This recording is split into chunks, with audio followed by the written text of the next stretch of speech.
Pak. Kalau napasnya masih ada, mau ada sisa kan mubadir Pak. Begini Pak, saya kasih tahu nih. Rezeki kita nih oleh Allah Subhanahu wa taala sejak di dalam kandungan ibu itu kan sudah tercatat bahwa bulan bin bulan ini dia sampai nanti umurnya 60 tahun. Rezekinya itu misalnya 1 miliar Pak. Ini kalau belum sampai 1 miliar Pak, sampai usia 60 tahun tidak akan Pak, tidak akan apa namanya? Dia pasti dapat nih Pak. Pasti dapat nih 1 miliar ini. Pasti diberikan Pak. Cuman prosesnya apakah 1 miliar ini dikasih berapa banyaknya setiap hari, itu Allah yang ngatur. Setiap hari misalnya 100.000, 200.000, nanti pada akhirnya sampai 60 tahun totalnya 1 miliar itu Allah nanti yang ngatur Pak. Sehingga kadang-kadang ada orang ini misalnya rezekinya dikasih pada waktu masih muda Pak, seret sekali Pak. Kayaknya susah dia mau dapat bekerja. Tapi nanti di masa tuanya umur 50 tahun Pak, ternyata melimpah hartanya di Pak. Allah. Dari mana dia dapatnya? Jual tanah Pak.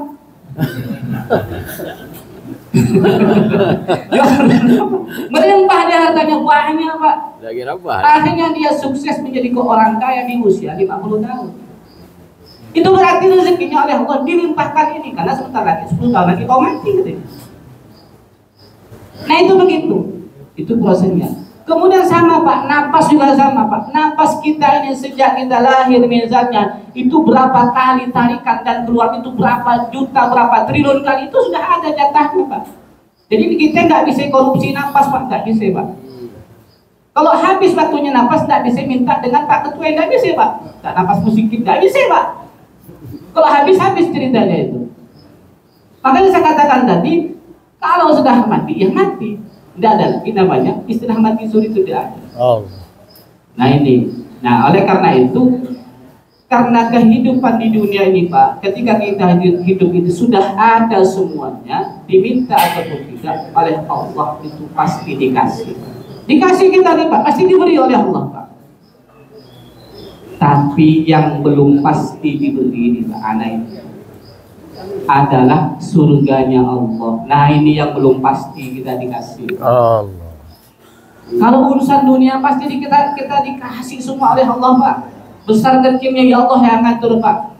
Karena kita masih di dunia ini. Tapi kalau urusan akhirat Pak, itu tidak bisa kita dapatkan kecuali kita berusaha sendiri Pak. Kita mau masuk surga Pak, tidak dijamin masuk surga oleh Allah Pak. Walaupun kita sudah beriman, belum tentu. Boleh jadi saya katakan tadi, iman kita malah besok lepas Pak. Oleh karena itu kita mintanya ini iman. Kalau sudah iman Islam ini ya jelas nanti surga Pak. Nah ini yang tidak pasti, yang ini Pak. Akhirat itu yang tidak pasti. Kalau di dunia ini Pak, mau doa ataupun tidak, ya Allah kasih Pak. Allah kasih Pak. Makanya saya katakan tadi, ta'atun wahidah khairun min alfi du'ain. Satu ketaatan itu lebih baik daripada 1000 doa. Kenapa kok demikian ini? Karena Allah menghargai setiap satu titik kebaikan Pak, satu ketaatan Pak. Allah hargai itu. Allah lebih suka action Pak. Allah lebih suka dengan aksi nyata dari seorang hamba daripada hanya minta terus Pak. Berdoa terus Pak, tak berhenti. Ibadahnya tidak ada. Zikir tidak pernah zikir, baca Quran cuma hanya setahun sekali waktu bulan Ramadan. Ibu hari pertama aja, hari kedua dah hilang. Nah ini butuh aksi nyatanya. Satu ketaatan itu dihargai oleh Allah Subhanahu Wa Taala. May ya'mal misqala dzarratin khairan yara wa may ya'mal misqala dzarratin syarran yara. Satu kebaikan saja Allah akan balas, dan juga kejahatan pun satu pun sedikit pun akan Allah balas. Jadi 50-50 Pak. Oleh karena itu, karena kita tidak dijamin masuk surganya oleh Allah ini, berarti kita harus berusaha sendiri. Maka pastikan dulu, ayo kita sama-sama beramal soleh, walaupun kecil oleh Allah dihargai. Nah itu Pak. Kalau urusan dunia nih Pak, minta ataupun tidak, ya itu Allah pasti kasih. Apa sebab? Karena ketika kita masih hidup, maka akan bersama dengan rezekinya. Nah, urusan akhirat ini tidak tahu masih Pak. Nah, karena tidak tahu, kita minta ya Allah tetapkanlah iman ya muqallibal qulub tsabbit qalbi ala dini Islam itu. tetapkanlah iman dalam hatiku ya, atau tetapkanlah iman dalam hatiku. Kan begitu permintaan kita. Karena nggak pasti, Pak. Ada dalam sebuah hadis sahih, saya hanya menghafal dari terjemahnya, Pak, dalam kitab Arba'in Nawawi. Ada seorang hamba yang satu jengkal lagi dia, Pak, masuk neraka. Satu jengkal lagi masuk neraka nih, Pak. Kafir berarti dia, Pak. Tapi oleh Allah dibalik malah bersyahadat masuk surga. Satu jengkal lagi. Satu jengkal dengan neraka kan dah jauh, Pak. Satu jengkal dah, Pak.